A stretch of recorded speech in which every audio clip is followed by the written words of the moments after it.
Robotic surgery में patient की surgery surgeon patient के साइड में बैठ के नहीं करता या खड़े होकर नहीं करता। पेशेंट से दूर रहकर सेम कमरे में सर्जरी की जाती है, जिसको हम रोबोटिक सर्जरी कहते हैं। एज फार एज मेरी robotic surgery journey, I am the highest train robotic surgeon country के लिए। TR500 ट्रेंड हूँ, highest train robotic surgeon country के लिए। मेरी रोबोटिक सर्जरी 2017 में शुरू हुई। उसके बाद मेरी TR300 TR500 ट्रेनिंग US में हुई, और अभी सेम डे रोबोटिक सर्जरी की ट्रेनिंग किए हुए मेरा 6-7 मंथ्स हो गए जो मैंने US में किया है। किन किन कंडीशन में हम रोबोटिक सर्जरी कर सकते हैं? कोई भी हिस्टेक्टमी, यूट्रस रिमूवल सर्जरी, जहाँ पर कैंसर हो वहाँ रोबोटिक सर्जरी हो सकती है।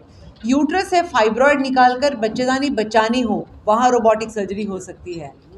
एंडोमेट्रियोसिस, वहीं पे रोबोटिक हो सकती है। ओवरी में सिस्ट है, फिर रोबोटिक सर्जरी। कैंसर जो पूरे पेट में फैला हुआ है वो भी रोबोटिकली हो सकती है, या जिन लेडीज़ का यूट्रस बाहर आ जाता है अपनी जगह से मूव करके, उन केसेस में भी रोबोटिक सर्जरी हो सकती है। जहाँ साइंस ने कई विषय पे तरक्की की है, वहाँ हेल्थ के मसले में साइंस ने तरक्की, दिन ब दिन उनकी तरक्की देखने को मिलती है। जहाँ लिप्रो ओपन सर्जरी, पहले ओपन सर्जरी होती थी, फिर लिप्रो, उसके बाद अब रोबोटिक सर्जरी, जो खासकर महिलाओं के लिए, गायनिक के पेशेंट्स के लिए रोबोटिक सर्जरी का अब नया जो तरक्की है साइंस को देखने को मिल रही है। हमारे साथ इस वक्त director gynaec robotic surgery director है स्वप्ना मिश्रा जी। मैम, जो रोबोटिक सर्जरी जो आज आप यहाँ पे लेके आई हैं जम्मू में, इसके बारे में ज़रा विशेष से बताइए। रोबोटिक सर्जरी ऐसी टेक्निक है जिसमें आप एक लड़की जिसकी उम्र 13 साल की है, या औरत जिसकी उम्र 80 साल की है, सबकी सर्जरी रोबोटिक टेक्निक के थ्रू हो सकती है। इसका एडवांटेज है कि पेशेंट को कट नहीं लगता, पेशेंट को दर्द नहीं होता, रिकवरी बहुत फास्ट होती है, हॉस्पिटलाइजेशन की ज़रूरत नहीं है, सेम डे पेशेंट चल के घर जा सकती है, एंटीबायोटिक्स की ज़रूरत नहीं है, और मिनिमम पेन किलर के साथ रिकवरी हो जाती है। घर पहुंचने के बाद आपको किसी असिस्टेंट की ज़रूरत नहीं है जो आपको चला के उठा के बिठाएगा। आप अपना चलना फिरना खुद कर सकते हो।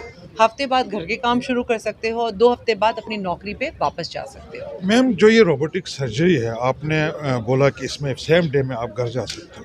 रोबोटिक सर्जरी या लिप्रो सर्जरी या हम ओपन सर्जरी की बात करें, जिसमें एनेस्थीसिया का मतलब पेशेंट को एनेस्थीसिया जाता है, उसके बाद उसका जो है सर्जरी स्टार्ट होती है। इसमें क्या ये प्रोसेस होगा? क्या इसमें ये प्रोसेस, अगर ये प्रोसेस है, फिर सेम डे में कैसे पेशेंट्स घर को जा सकते हैं? देखो, पेशेंट का घर जाने का एनेस्थीसिया पे डिपेंडेंट नहीं होता है। एनेस्थीसिया का इफेक्ट सर्जरी जैसे खत्म होता है, आधे घंटे बाद पेशेंट एनेस्थीसिया से बाहर आ जाता है। कौन सा पेशेंट घर जाएगा? जिस पेशेंट का सर्जरी माइन्यूट हुई है और उसको कोई दर्द नहीं है। हम पेशेंट को हॉस्पिटल क्यों रखते हैं? जब हम बड़ा सा कट देते हैं ओपन सर्जरी में, उस कट की वजह से इन्फेक्शन ना हो तो एंटीबायोटिक देने के लिए और पेन मैनेजमेंट के लिए पेशेंट को हॉस्पिटल रखा जाता है। रोबोटिक सर्जरी में क्योंकि कट नहीं है, 4 छोटे-छोटे छेद हैं, पेशेंट को दर्द नहीं होता। क्योंकि ये माइन्यूट सर्जरी है, प्रिसाइज़ सर्जरी है, इसलिए पेशेंट को पेन नहीं होता, और क्योंकि ये कट नहीं है तो पेशेंट को एंटीबायोटिक की रिक्वायरमेंट नहीं है। एनेस्थीसिया का इफेक्ट सर्जरी के हाफ एन आवर के बाद ही निकल के आ जाता है, पेशेंट वहाँ से बाहर आ जाता है, तो उसके 3-4 घंटे बाद पेशेंट चल के अपना घर जा सकता है। मैम, ये जो रोबोटिक सर्जरी है, आप चंडीगढ़ मोहाली में आपका फोर्टिस का जो हॉस्पिटल्स का चेन है, तो उसमें हो रहे हैं।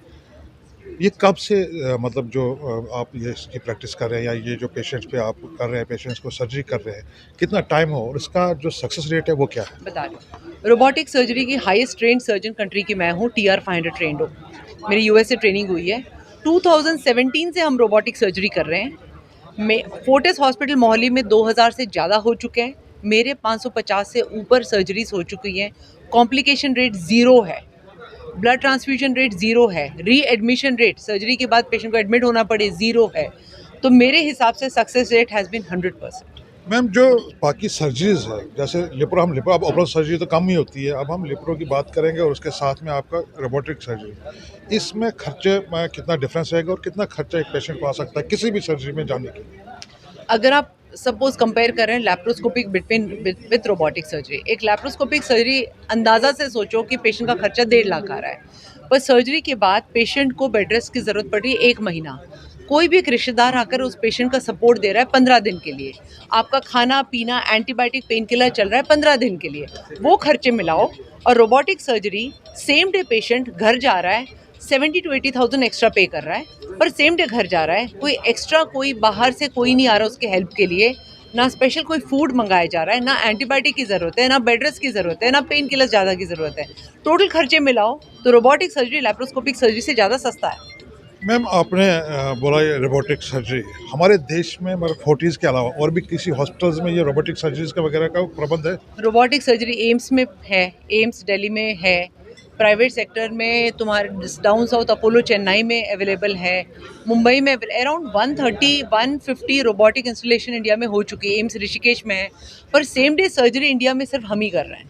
मैम आपका अब मैं फोर्टीज़ की लेके बात करूंगा। चंडीगढ़ मोहाली तक तो आप आ गए फोर्टीज़ की चैन लेके। हमने बाकी देश के अलग अलग जगहों में फोर्टीज़ का एक बहुत बड़ा चैन है, मगर जम्मू कश्मीर में हमने देखे कई हॉस्पिटल्स के लोग आते हैं, कई हॉस्पिटल्स आते हैं, प्रेस कॉन्फ्रेंस होती है, प्रोग्राम अपने बताते हैं, हम ये ऑपरेशन करते हैं, ये सर्जरी करते हैं वगैरह। उसके बाद अपने मतलब मोहाली वगैरह में या जब बड़ी बड़ी सिटियों में चले जाते हैं, कई पेशेंट ऐसे भी हैं यहाँ पे जो अफोर्ड नहीं कर सकते हैं चंडीगढ़ वगैरह आने के लिए।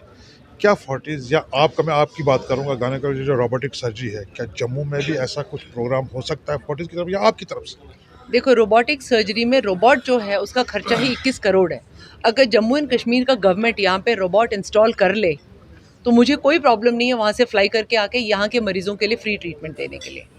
अगर गवर्नमेंट थोड़ा सा मुझे सपोर्ट कर ले सिस्टम रेडी कर लेने के लिए, ऑपरेशन थिएटर, मुझे जो टूल्स चाहिए सर्जरी के लिए वो तैयार कर ले, तो यहाँ के मरीजों का मैं आराम से फ्री में ट्रीटमेंट कर सकती हूँ। Thank you ma'am, thank you.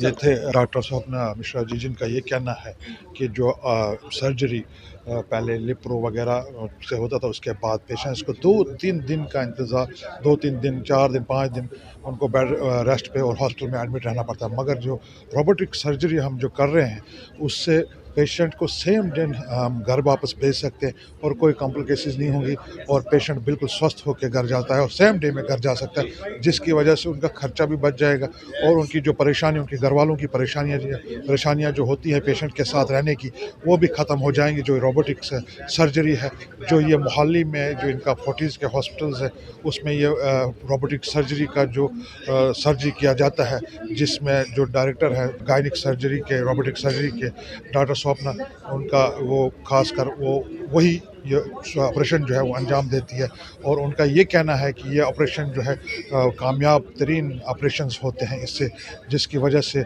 न सिर्फ पेशेंट्स को बल्कि उनके घर वालों को भी एक आराम मिलता है और उनको भी कोई परेशानी नहीं होती है। वीडियो जर्नलिस्ट अमन के साथ यासिन मीर, यंग बॉयज़, जम्मू।